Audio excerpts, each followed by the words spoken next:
So, good morning, everyone. And I'm the chairman and CEO of Baidu. It's a real pleasure to be the monitor of this extraordinary panel. In the middle, we have Bill Gates, the co-chairman of Bill and Melinda Gates Foundation, former chairman and CEO of Microsoft. He's still the technology advisor of Microsoft, right? And on the left, we have Elon Musk. He is CEO and CTO of SpaceX, and CEO and Chief Technology Architect of Tesla, and Chairman of so welcome both Bill and Elon.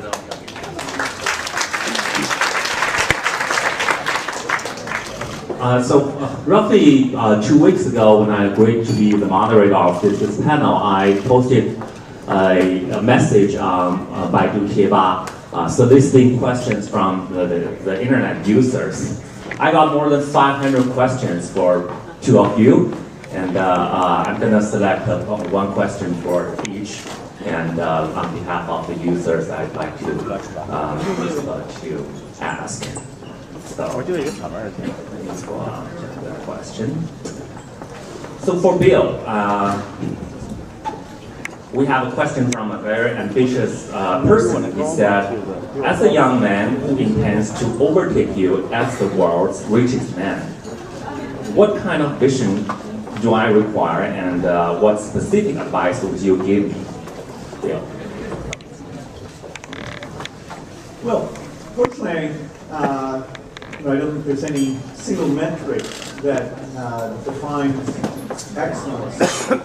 Hopefully that person has some ideas where he sees beyond the current generation. My luck was to be born at a time when computing was going from a very centralized, expensive form, where the amount of software that was needed was very, very modest, and so it wasn't even considered the magic element of the system. The hardware, just keeping it running, buying it, babysitting it, was the center of the industry. And yet, because the microprocessor chip was coming along and essentially, from my point of view, making computing free and storage free and eventually even network bandwidth free, I could conceive of a form of software in terms of a tool for the individual that was radically different than any other software. I remember at the time the industry award for the top selling software was if you sold 10,000 copies, you got their big trophy, and they gave you a big banquet. Well, our Basic had sold 6 million copies, so I called them up and I said, well, what do you have for 6 million? They were like, what? What kind of software are you talking about? And so it was really utterly different. For this gentleman, hopefully at a young age, he'll see how to make robots, or how to make assistants, or some way of making software development far more efficient than it is today.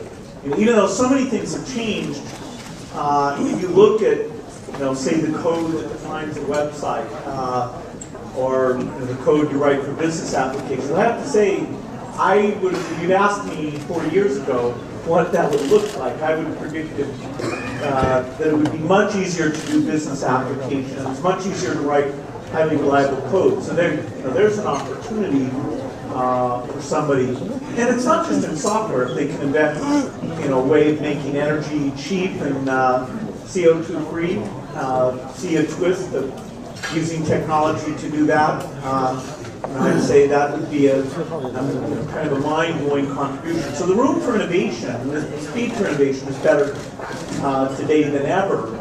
In my case, I didn't sit down and say, okay, I'm going to be better than IBM or something. I didn't have the same confidence that this person had. I knew I loved software. I wanted to mess around with it. And it led to, being able to create a company. But I didn't know, at any point in time, part of the reason I think I ran the company well is I thought, okay, maybe the company will be twice as big. Let me get ready for that. I never said, well, of course, it will be gigantic, because then you might skip all the hard work of scaling up that factor of 2, and I thought, okay, this is it. You know, I just have to build a management system for 5,000 people. If you said to me when I had 10 people and I tried all the code, hey, you'll have 100,000 people, I would have laughed. I would have said, wow, how many bugs can you create with 100,000 people? I don't want 100,000 people. So, you know, I wish you good luck. So you're saying you don't really need to be this ambitious in order to be successful, right? Well, I don't think, we can ask Elon, I don't think any of us assumed that things would line up to create, in his case, multiple successes that are pretty fantastic. I think if you had that, you knew that, you didn't think it was at risk, I'm not sure you would actually get there. What other characteristics would you look for a potential successful entrepreneur? Well, people who end up being successful are often, not always, but pretty fanatical about the thing they're trying to do. I remember one industry panel where there were about 7 people, and the debate was, would the computer interface be this character mode thing, or would it be graphics user interface? And at the time, the graphics user interface stuff was so slow, it was laughable. And writing software was so bad, it was Windows 1.0. And so the people on the panel were saying, no, this is kind of a stupid thing. And I was saying, no, believe me, this will be great. And one of the guys on the panel said that hey, Bill is wrong, but Bill works harder than the rest of us, so even though it's the wrong solution, he's likely to succeed. And that was the best compliment I ever had, was that just by working day and night, I could send the industry in some funny direction. So, I was fanatical in that period of time. That is, I didn't believe in vacation, I didn't believe in weekends. So it turned out that worked for me, that we got our company going at a speed that allowed it to make mistakes faster than other people were, and kind of see those mistakes. And many software companies at the time thought of themselves as a single product company. And they were literally designed to be a single product company. And they thought that their sales were mostly going to be in the United States. We, from the beginning, planned to be a multi-product company. BASIC, I don't know if people have ever heard of that, was our BASIC interpreter that ran on a bunch of computers, was our very first product. And of course today, they're still around, but people use JavaScript for a lot of the things that BASIC was used for then. So we had a conception of a very big company, and we knew what we were about with software. Hiring software people and writing lots and lots of software, not a specific piece of software. So that helped us a lot. We said we're going to have the world's most efficient software factory. Elon has to actually build buildings and buy equipment to make the gigafactory. We set up the gigafactory of software, which is with a bunch of guys with better symbolic debuggers and better simulators and compilers and things like that. Now we didn't get other companies were also doing that, but we were somewhat ahead in terms of being serious about high quality software development. All right. Question for Elon, also from our internet users. I'm so curious that I'm going to explode. How does Elon Musk have the energy and enthusiasm to accomplish so many great things? It's incredible. It's just too cool. Does he do things step by step, or does he have huge goals already set for projects that have just hatched? Sure. Well, I think first of all, I'm going to go back to what Will said. You don't actually expect things to be big. In fact, in the beginning, I expected that, I thought we would fail. That was the most likely outcome, by far, actually. I thought maybe 10% chance of success for SpaceX, something similar for Tesla. If you look at the track record of space startups and car startups, it's pretty bad. So it's not from the standpoint of like, wow, if you were to rank order and say, I'm going to start a company, what's like the highest return on investment for the risk? Right at the bottom of the list of the least desirable would be something in space and cars. It's a graveyard. So Obviously, I don't want to be complacent at this point, but we came very close to both Tesla, SpaceX, and Solar City all dying at the end of 2008. So, yeah, but in terms of how, it's really just that I thought there were these important problems that needed to get solved, and it didn't seem as though anyone was really solving them. With respect to Tesla and Solar City, it's about trying to accelerate the advancement of sustainable energy and sustainable energy production. For Solar City, sustainable energy consumption in the case of Tesla. When we started Tesla, electric cars were just thought of as the stupidest thing. They really, I mean, like, starting a company was, a car company was thought of as stupid. Starting an electric car company was stupidity squared. We narrowly escaped that so many times. So it's not, there wasn't some grand plan. The expectation was there. That was the most likely. But the follow-up question would be, how can you manage so many things simultaneously? 3 companies. Well, I don't recommend this. I really, it's not good for quality of life. And I should emphasize that I run SpaceX and Tesla, but I don't run Solar City. I provide kind of strategic guidance. Fortunately, the team there does an amazing job. It's like 1 day a month, that type of thing. Tesla and SpaceX are kind of like every day. Oh, you're also in charge of technology products. Are you a very detail-oriented person? We have a really talented team there, so I just want to emphasize that sometimes I get, in fact, most of the time I get way too much credit or attention for what I do. I'm just like the visible element, but the reason those companies are successful is because we have extremely talented people and individuals that are making it happen. I really don't think it's a good idea. All right.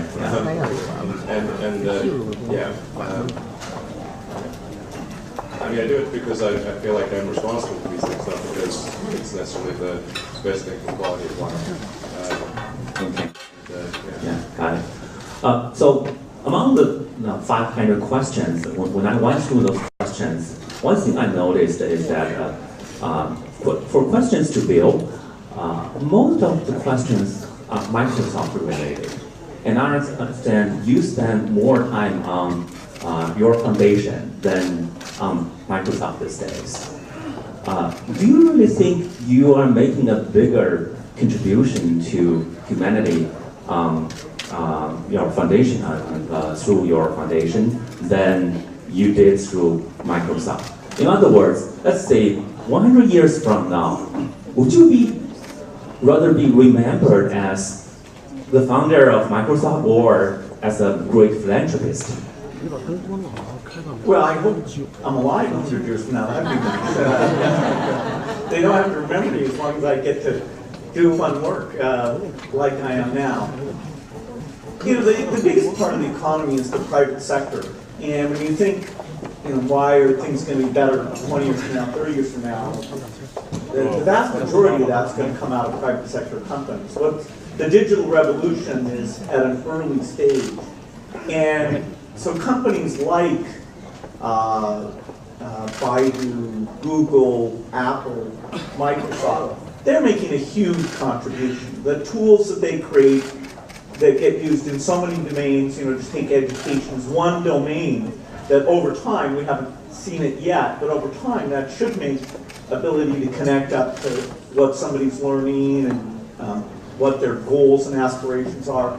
So this is incredible stuff. And anybody who had a chance to be part of that, particularly to build a good-sized company, made a huge contribution.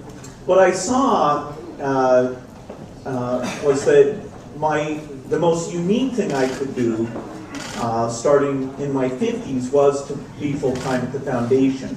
That is, that there were other great people who could take the mantle at Microsoft. When I was running Microsoft in my 20s and 30s, I always thought, for sure it should never have a CEO over 45, because who could keep up with all this stuff? So then, as I found myself in my 50s still the company was like, well, I told myself I shouldn't still be here. And anyway, the foundation work, which is in partnership with my wife Melinda, became more appealing.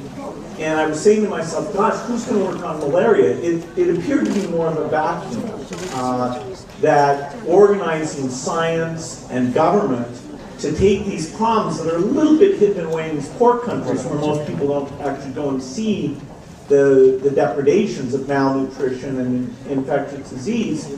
And so it appeared like an opportunity that showed up that could take all the skills of organizing people and energizing people in the software revolution now in a slightly different domain, but the skills of running teams and picking scientists and being patient about things that take 10 or 15 years to have a breakthrough. I could take all of that. And so I think for this phase of my life, this is my biggest contribution and the most fun. It's nice when you decide those two things are the same. But in my 20s, I would not have been satisfied at doing this. And so I think in China, the image is more about the Microsoft, because the foundation isn't that visible. Most work of the foundation is in poor countries. We are trying to build more and more relationships because there's so much innovation in China that can help in Africa, whether it's in health or agriculture or cell phone magic. So that's a growing thing. So you should come to China more often. I do. Yeah, good. Yeah. So you and I had a short debate on artificial intelligence last night, and I want to bring that topic up here too.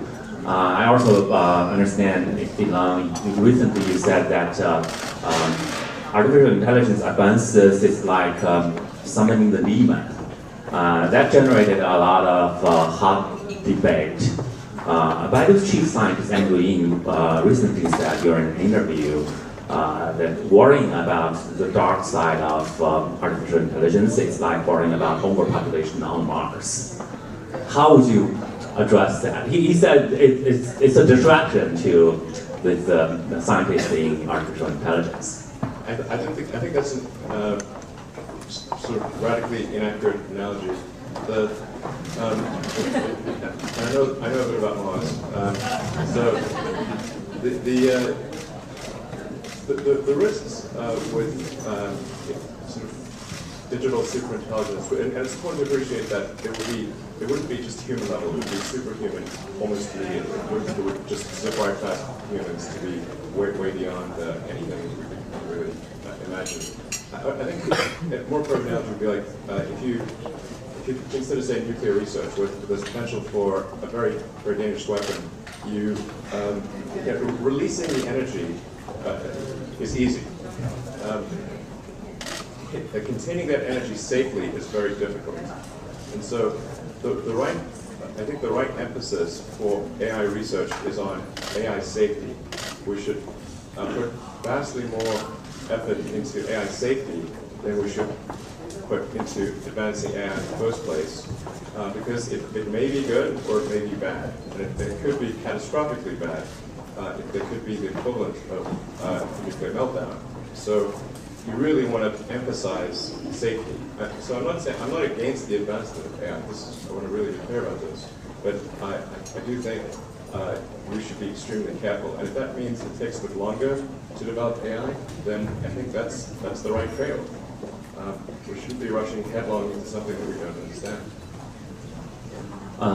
Bill, I know you share similar views with Elon, but is there any difference between you and him? I don't think so. Okay. I mean, he actually put some money out to help get some of the coin on this, and I think that is absolutely fantastic. You know, for people in the audience who want to read about this, I highly recommend this Bostrom book called Superintelligence.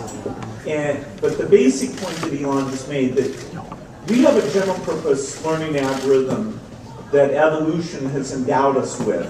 And it's running in an extremely slow computer.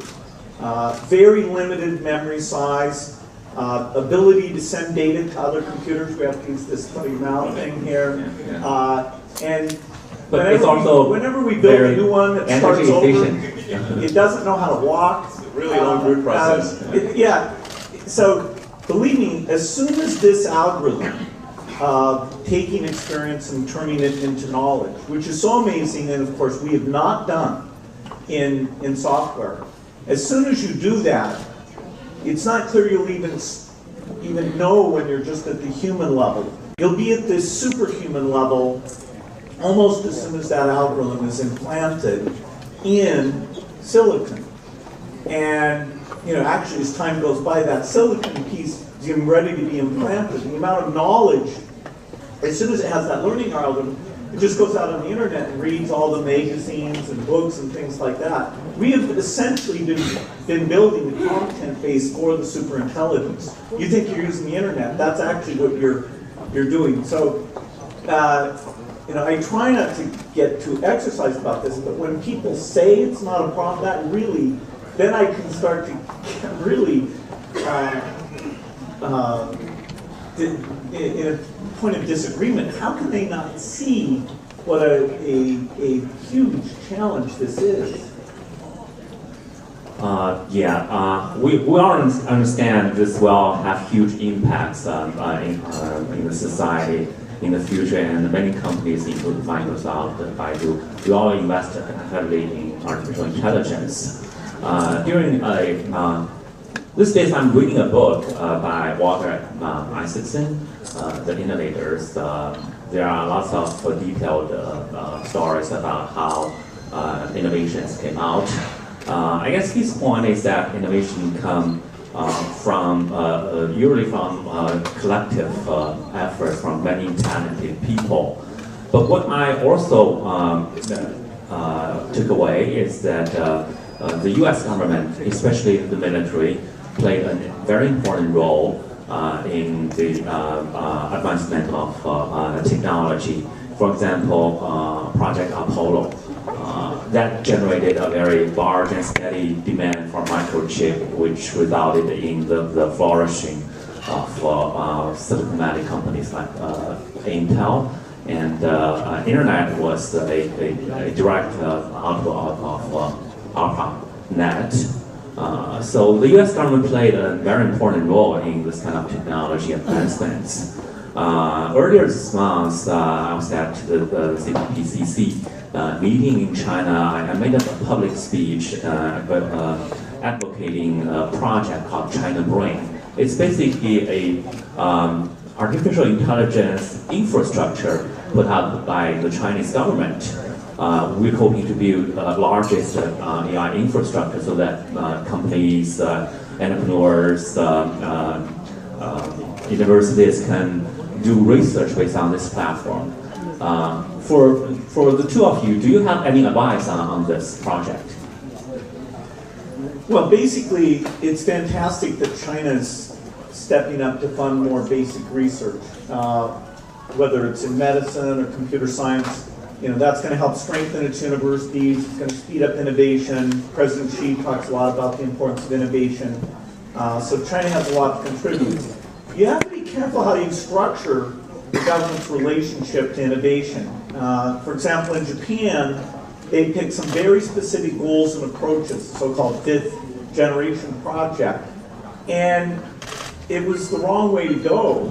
In fact, in the 1980s, the US was feeling like, okay, Japan's better than us, they know how to make things better than us, they know how to plan a government AI project better than us, they know how to do HD television better than us. And actually that was a very good period in the US because people were kind of humbled. And they looked at our sort of scattered system of many universities and no central plan. But in fact, the work in the 1980s was the very best work that was laying the foundation for so many advances, including the PC, the internet. It was being done by a very distributed system that funded a bunch of, put aside the Manhattan Project, because that was a special one that actually worked. The way they did their computer science stuff was backing dozens and dozens of different approaches and having contests like the DARPA driving challenge. Now they're having this pretty cool DARPA robot challenge. So I would highly recommend not doing what Japan did and looking at why the US model, decade in and out, has been the best. Elon? I very much agree with what Will said. That it's important to create an environment that fosters innovation, and but you want to let it sort of evolve in a Darwinian way, as opposed to sort of pick it. You don't want to have at a sort of high level, like level, sort of pick a technology and decide that that's the thing that's going to win, because it may not be, and you know, it's just, you know, it's really, you should really let things evolve. But I mean, but if there's high level support for innovation and particularly making sure that the penalty for failure is low. You don't want to have failure be too punitive. I mean, well, that's one of the keys to Silicon Valley's success. There are many founders and companies that have been very successful, but in the past the company failed. But they quickly reconstituted. People left and joined other companies, and it's really good at recycling and going through recursive self-improvement. So that's I think a really critical thing. If you're going to say you want to support innovation and new technology, which is, again, you don't know what the path is. There's no map. There's no, by its nature, it's unknown, which means you're going to make false moves. So you must, it must be okay to make false moves. Did you have a company before PayPal, or was that your first? I did. Yeah, it's a two. That was before PayPal. Yeah. And did you have one before Baidu? Not really. I had some ideas, but it was not in the form of a company, in the form of a startup.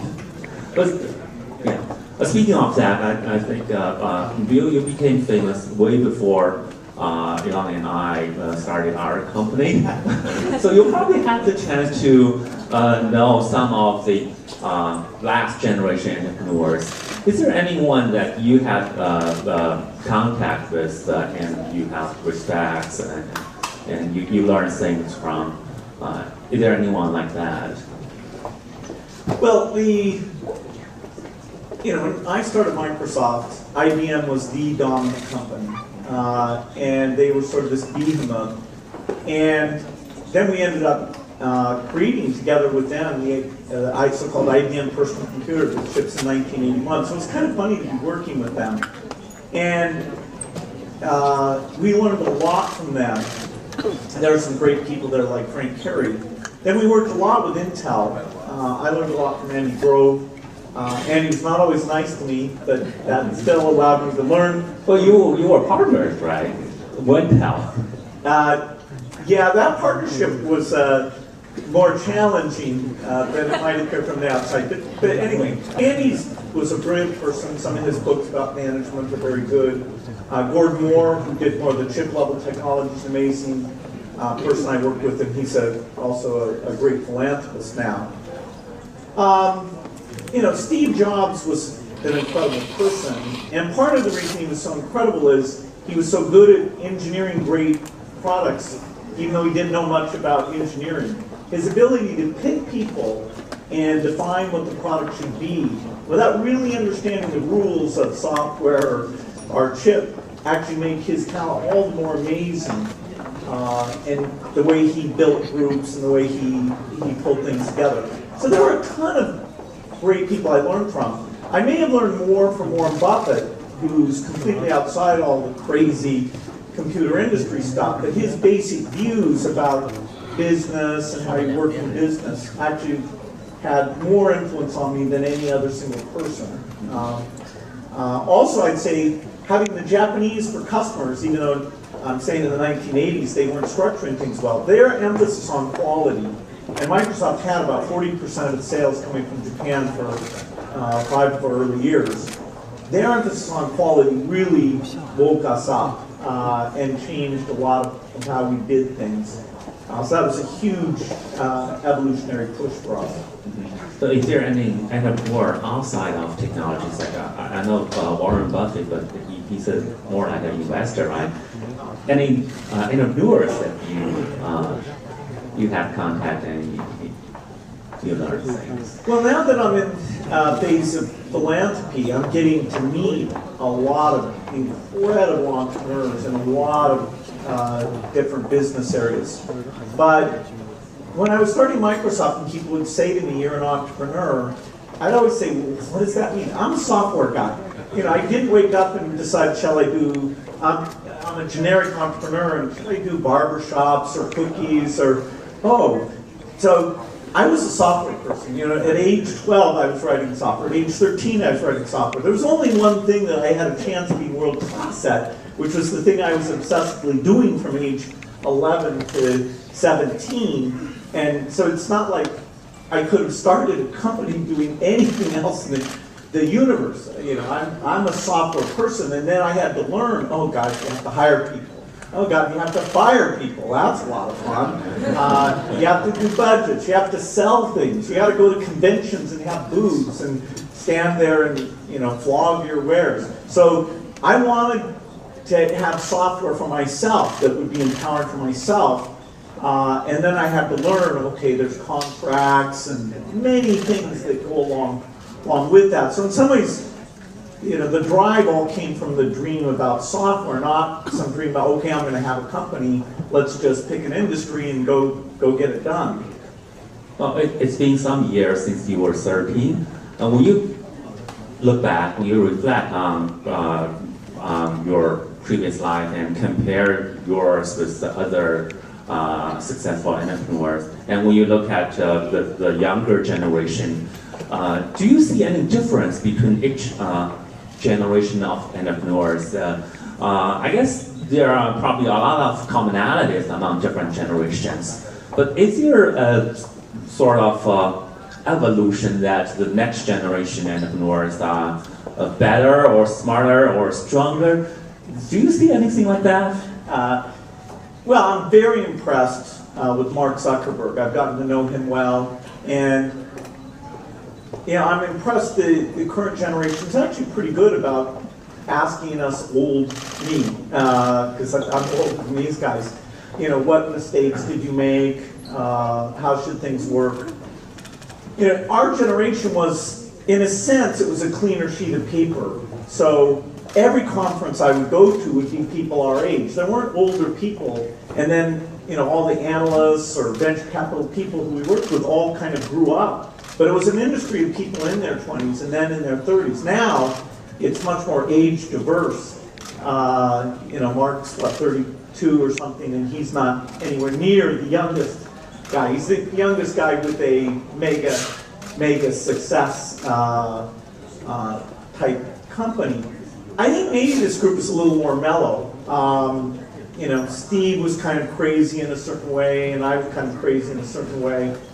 Maybe it's a little harder to be. But is it more mellow a trend? Do you see that? No, I don't know. It's hard to characterize because there's very diverse personalities. Some of whom I'd like to meet, but you know, I don't have a chance to. You know, like the guys at Tencent, I don't know all that well. Jack Ma, I've gotten to know, and you know, people tend to be on their best behavior when they're meeting, you know, other people. Understand what it's like in the engineering meeting where somebody comes in and tells you, oh, this thing isn't working, it's going to be late, or hey, it's just too damn slow. We have to rebuild it from scratch. That's where I would love to be in there and see how they deal with the various challenges. Because all these businesses get externally, internally, to the point where they have to rethink some of the assumptions they've made. And you know, at every point Microsoft is more successful, people were saying, well, that's their final success. And it really bugged me because when people were saying, oh, eventually they'll get it wrong, I knew that was true. I mean, the companies I grew up admiring, I wonder if anybody's ever heard of Wing and Digital Equipment, you know, which are long, long gone. But those were the great companies, and it was probably good for me to see them fail, because it meant that just the wonderful technology and the great people they had in no way protected them from when the marketplace turned left and they didn't notice that was happening, that none of their excellence protected them from missing a market change. Mm-hmm. I would say there are probably a lot of commonalities among those entrepreneurs. I also read something about you. you were quite rebellious when you were at college. You only choose to audit those classes you didn't register for. And you non-stop working for like 36 hours in class for 10 hours. And when you wake up, you just keep on working. Do you think that's the kind of thing successful entrepreneur need to have? Well, as I said, I think Steve and I were in our own different ways, not the same ways. I didn't take as much acid as he did. We were kind of crazy, and I don't think that's a necessary part. You know, people debate, you know, could Steve have still been great and been nicer to people? And my answer is yes. You know, he was great. I'm not taking anything away from that. But, you know, in my case, I think, okay, there were periods I was very tough on people, partly because I was very tough on myself. And you have to learn how to project that into your management style, which is kind of a natural thing. The harder thing was that I'd been you know, in my school, I was known as the guy who was good at math. And so then I went to Harvard. I was in this class with 80 people, all of whom's personal positioning were they were the best person they'd ever met at math. And so 79 of us were a fraud. Eventually I came in second in the class, and the guy who came in first is a very successful lawyer in New York City. But this idea of never attending classes, that was just to have some unique positioning that you know, I wasn't the same as all those other 80 guys. I just like computers. Yeah, I didn't expect to create numbers or anything like that. So it's really, and I think it is better to approach this from the standpoint of saying, rather than like you want to be an entrepreneur or you want to make money, it's like, what is some useful thing that you could do that you wish existed at all? And then try to get other people to work with you to create that thing and keep making it better and better. And if you do create something useful, then money will be the result. But that's just the way that the properly working economy kind of rewards the creation of useful goods and services. And if you're creating something that you love and you think other people will love, it's much easier to sort of sacrifice some time and spend the effort. And if it doesn't work out, you don't regret it. It's a good way to go. Yeah, but have you ever thought of this saying that, okay, I'm younger than Bill Gates, and I don't want to exactly copy him. Is there any difference between? Definitely, lives diverge substantially. There's some similarities, particularly George is growing up, and I agree with a lot of pretty much everything they've all said here. But my life kind of took me in a different direction. I said most of the first part was on software, and then then I was like, well, it doesn't seem like people are really selling an electric car or photovoltaics thing or space thing, and so I thought I'd give it a try. Probably lose money that I put into it, but I thought it was worth giving it a try. That was really the only thing. And then I had to learn how you make hardware. So I didn't even know. I've never sort of seen a CNC machine or laid up carbon fiber or I didn't know any of these things. But if you read books and talk to experts, you can pick it up pretty quickly. In fact, I think people self-limit their ability to learn. It's really pretty straightforward. Just read books and talk to people. And particularly books. I mean, the data rate reading is much greater than when somebody's like talking. I mean, what's the output rate of speech? It's like a couple hundred bits per second. I mean, maybe a few thousand bits per second if you're really going full tilt. So you can do several times that reading. That's the main reason I didn't go to lectures in college was because the data rate was too slow. So it's like, why is this?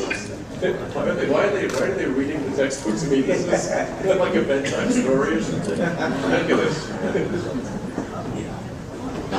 Alright, since we are at Boao, this is not a pure technology conference. There are lots of government officials coming here. Yesterday, I think both of you met with President Xi Jinping, and about a week ago, Singapore's founding premier, passed away. He's very well respected statesman. President Xi also said he made outstanding contributions to the peace and development of the Asia region. I think Chinese leaders from Deng Xiaoping to Xi Jinping and Mr. Li Guangyao, they share something in common. They believe in this kind of technocratic approach, running a country or government using an engineering type of methodology. This is very different from the U.S. I think U.S. are pretty much ruled by lawyers. What are the pros and cons in your eyes between these two different systems? Well, I mean, being an engineer, I obviously tend to favor the engineering approach. I think in the U.S. we probably have too many lawyers, and not that there shouldn't be lawyers, but I think we probably have more than we should have. I mean, generally, I think it's good if the political leadership of the country is technically proficient, so I'm sort of pro a sort of technocratic approach. Yeah, I think I wish there were more people in the American Congress that were proficient in science. You met a lot of Chinese government officials, different generation of leaders. They probably have more to say about this. Well, I was very lucky that I got to spend, have a number of dinners with Lee Kuan Yew. And he was not only just thoughtful, just the very idea that he would take parts of the Western system and say, oh, this part is good, this part may not apply everywhere, this part he disagreed with.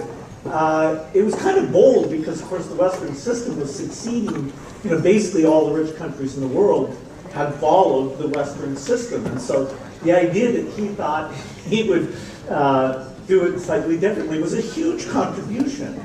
And Singapore is a city-state, so you can do things in terms of paying government salaries and excellence there that may not scale up, but what he did was very incredible.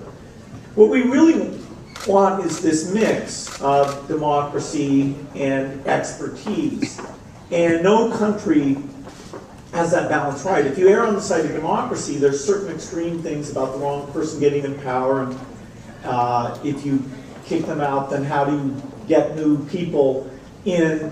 So the democracy side, it has some huge advantages that have helped the U.S. Quite a bit. It is a little scary now when we have complex problems like how do you run a healthcare system efficiently? Why is the U.S. paying so much? And there really isn't at this time any elected representative. You can have a good discussion about the dynamics of that system and why it's different than other countries and how we might change that. So government has to do with very complex issues. And the Chinese government, although I'd say the trend is a tiny bit away from it, has had engineers and scientists in a lot of the key positions, and willingness to look at what other countries do, and also this notion that if you're going to have a new policy, you'll often try it out in part of the country, see if it works, and then tune the policy before you try and scale it up in a very broad way. So the Chinese government is a student of policy more than just a say UK Parliament, US Congress, where people are kind of yelling at each other about, I'm right, no, you're right.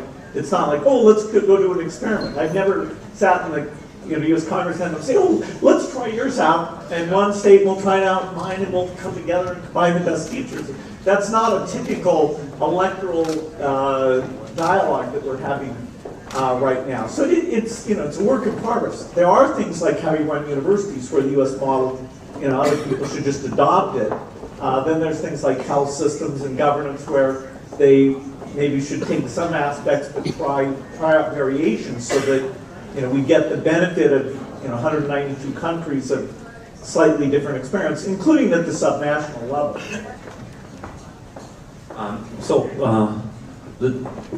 We have a very strong government. They have very strong execution capabilities when it comes to infrastructure, high-speed rail or highways. We have massive constructions, and now it's probably the largest infrastructure in terms of transportation in the world. But when you have a strong government, are you concerned about innovation?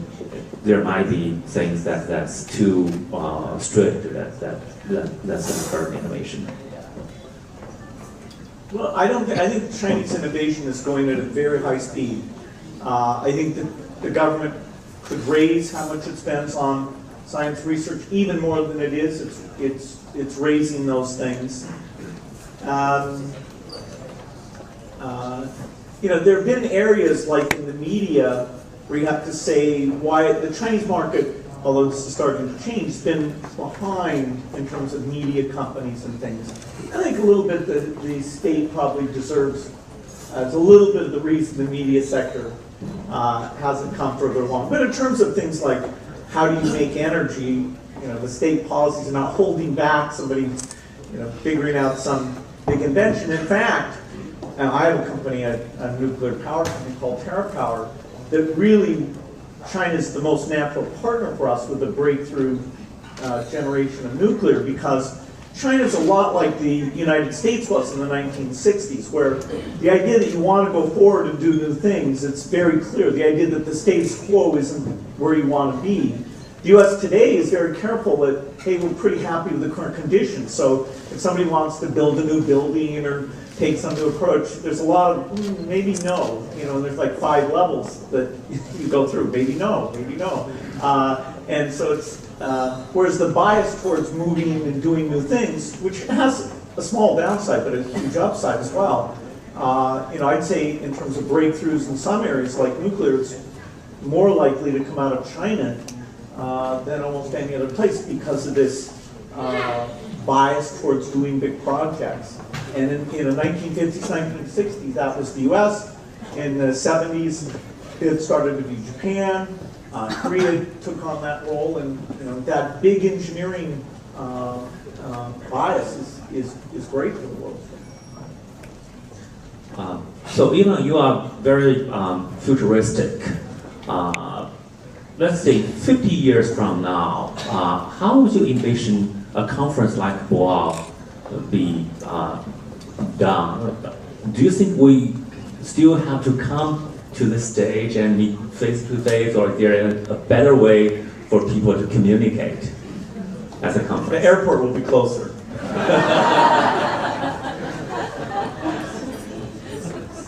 I think people will still want to do conferences if only for sentimental value.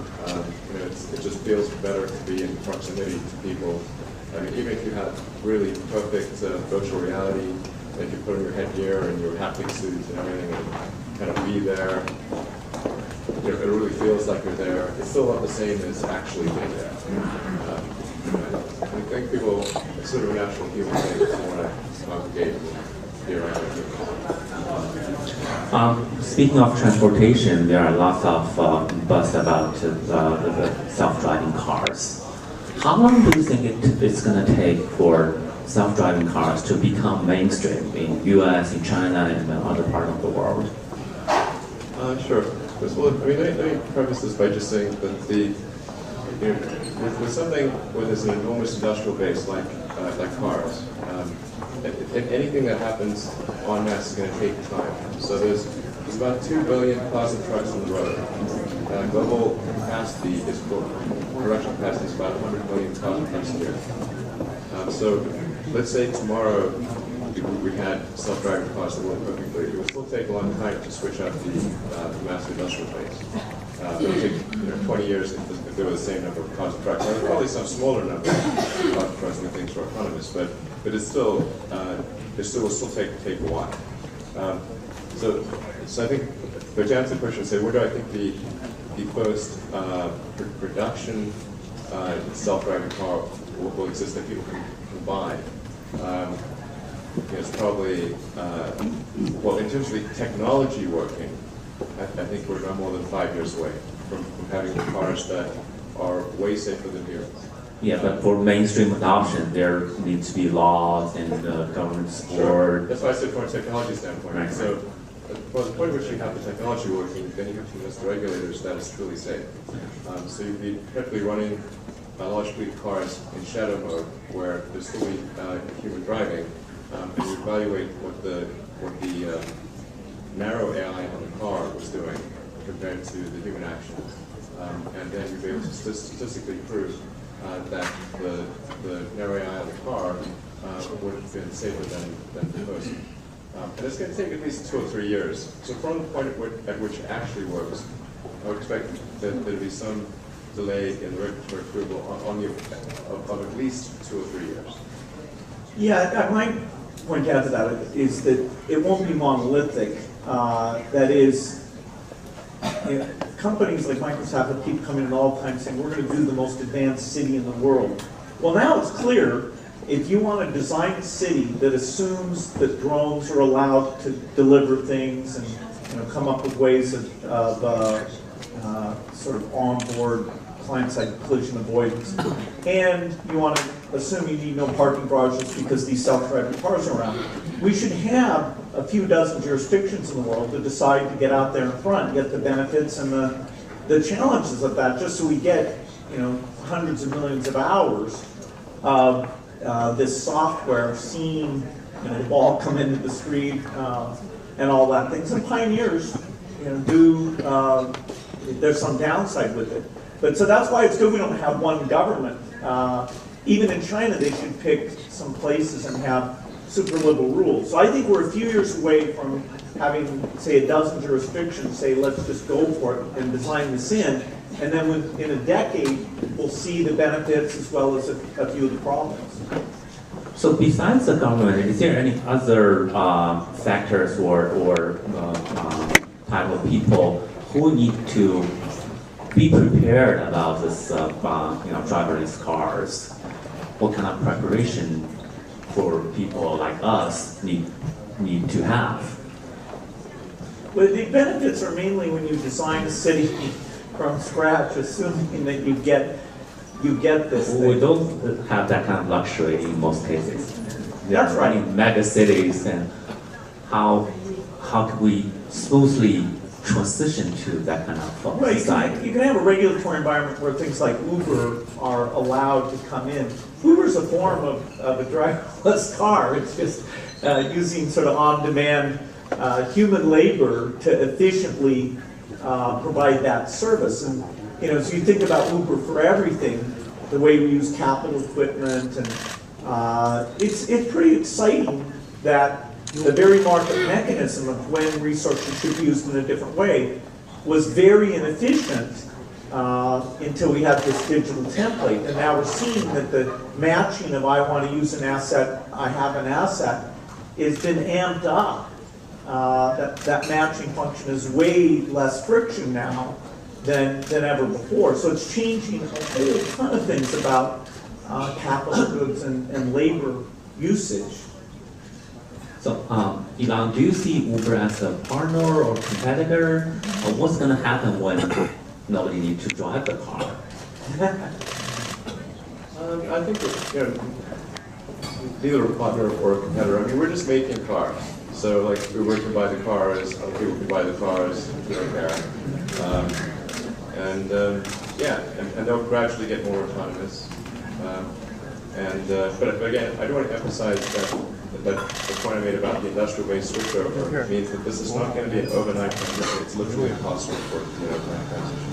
Because 2 million cars and trucks, 100 million new cars approximately maximum capacity per year. So we shouldn't be panicked about what are we going to do? All these people will lose their jobs the moment a self-driving car arrives. It's like that's impossible unless you want self-driving cars. They work for a while. But I mean, things will be autonomous. Who knows what will happen in that environment? Uber may prosper or they may not. Yeah. Well, 1 hour is a very short time, but I think we covered a lot. We talked about history, we talked about future, and I think a lot of times history can tell us what the future will look like, and I sincerely hope that our generation can learn from the history and make contributions to the next few generations so that they can benefit from our effort. And with that, I thank you all both for coming to this session. Thank you.